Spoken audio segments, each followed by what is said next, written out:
Oh, self-care? I consider self-care to be sitting at my desk and working at sunrise because my business and my life are completely intertwined. Just kidding. I do work a lot, but I am super strict about my self-care regimen, and hopefully this gives you some ideas for your own seven-figure entrepreneur self-care routine.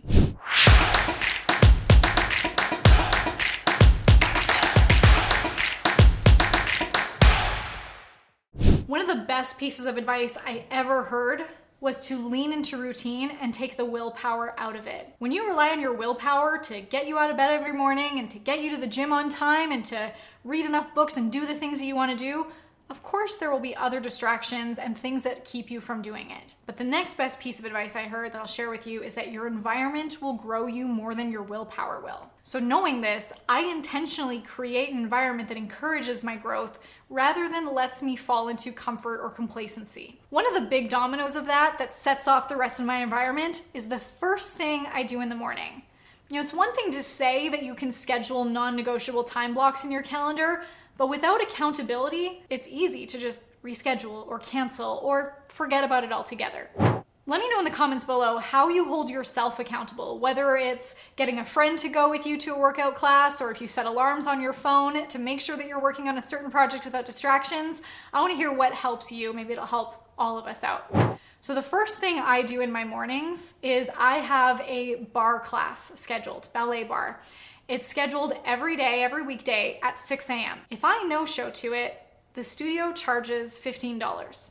So that's like, first of all, accountability that I've committed to going, so they expect I'm coming, and I don't want to break that commitment, but on top of that, there's a financial consequence.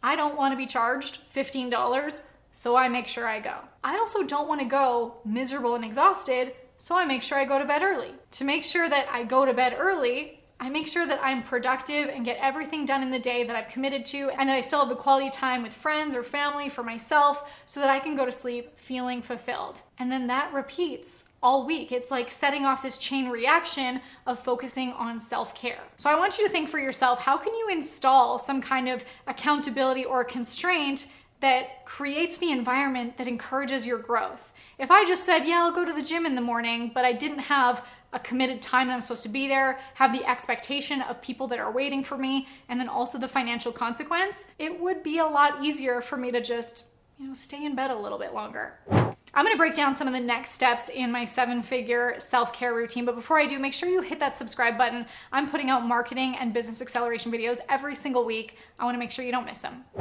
Starting my day with this barre class fuels and sets the tone for the rest of my day. When I can start my day with getting my body moving, it also gets my mind and creativity moving. If I have that in place, the rest of my day is so much easier and playful and fun. If I don't do that, I've woken up slower, I already feel like I'm late, I didn't have that time for myself, for me to be able to process my own ideas or thoughts, or just have the quiet space to come up with new ideas. I honestly feel such a huge difference if I don't have that. Now for you, find something like that for yourself, whether it is a walk or lifting weights, or maybe you have some kind of exercise class. For me, I really see that as starting my day with movement welcomes me into my body, which allows me to be more creative and focused on what my day has in store. The next thing that's really important for me to do before I even start my business day is my daily planning. I use Alex Charfen's Momentum Planner, and the first thing I write in that is my intention for the day. This crazy thing happens when you set your intention for the day. It's almost like you then make that happen. He then has a section on every page for you to write in what you're grateful for.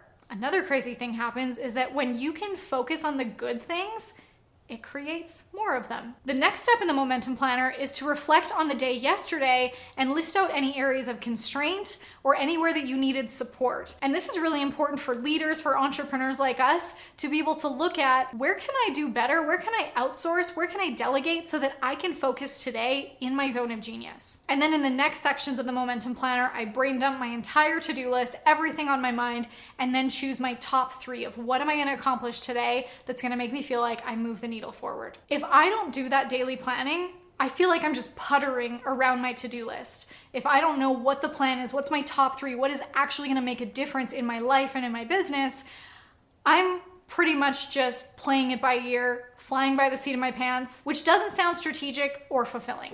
Alex Hormozi talks about having 4 uninterrupted hours of time each day for you to be learning or growing, working on yourself. Now, I don't know if I've mastered 4 uninterrupted hours a day, but I do have scheduled uninterrupted time for learning and personal development. And that might look different. That can be done in a variety of ways. Sometimes that might be me journaling and writing and processing an idea. Sometimes that might look like me sitting in the sauna under the red light therapy and listening to a podcast. That might mean walking outside and listening to an audiobook or reading a book or watching a course. I also always have a mentor or a coach that I work with. And as of right now, I have a coach that I work with about 4 hours a week. And that might sound like a lot, but it is an area of growth that I am really focused on accelerating my way through and excited to see the results of it.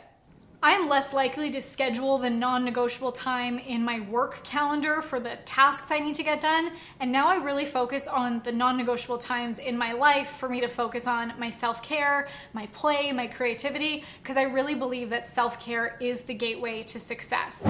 I am less likely to time block in my calendar the things that I have to do for business, like the non-negotiable meetings and, important things that I look forward to doing in my business, but I want to make sure that I have non-negotiable time set up in my day to fuel myself for what I create in my business. And that's by scheduling the exercise, the movement, the time to write, the time to learn, so that I can prioritize my creativity and my play and my fulfillment.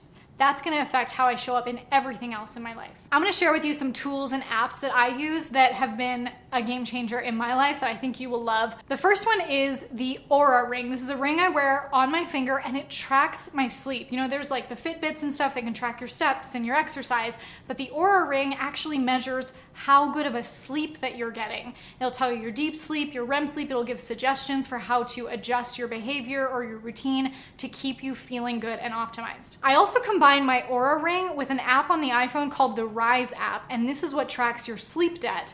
Because sure, you might have a good sleep in terms of your REM and your deep sleep, but it also tracks how much sleep debt you're accumulating. And it also becomes fun to gamify my sleep. I'm a little competitive. I like being able to compete against myself and improve. So when I can see that my sleep score was less than 80, I gotta get a better sleep tonight. Or if my sleep debt is increasing, I gotta make sure that I get back to 0. So it's kind of a fun way to track and make sure that you're getting enough sleep. I have also learned to love the screen time function on my iPhone. I learned that with the screen time app, I could set limitations, which is going to create the environment that grows me. So I've set it up so that my social media will only allow me to spend an hour on my phone a day. So I can set up all the apps and say, combine these apps to only allow me 1 hour a day. So then when I'm on my phone and utilizing social media, I'm also a lot more efficient with that, knowing the clock is ticking, you only have an hour. After that, the apps just fade out, they're blocked. I can bypass it with a password,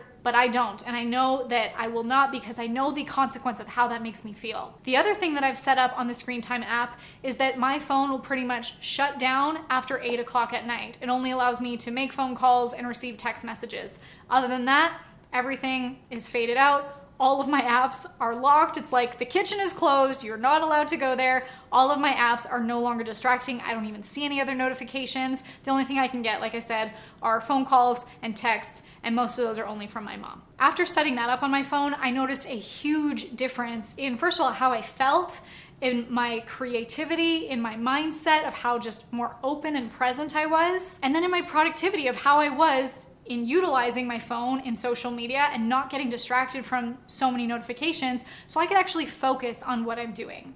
I believe that self-care is the gateway to success, and sometimes that might mean the best self-care is stepping away from the business, spending time away from it, and spending more time internally in our creativity and with ourselves. But I know that can also be hard when we have a business that needs to fuel our lifestyle. Sometimes it can be hard to step away. Well, one of my superpowers that I help my clients with is how to create a content machine that can be selling high ticket on autopilot. And if that's something that would interest you, I would love to give you access to my highest performing, most revenue generating campaigns that you can plug and play into your business to maximize lead generation and sales. So click the link in the video description below and attend our Hello to High Ticket training. Blah. I don't believe it. Welcoming my creativity and welcoming me into my body. How do I word that? But what I'm working on right now in my money blogs, I don't want to say my money blogs. I highly recommend and think that would be, my voice is going now.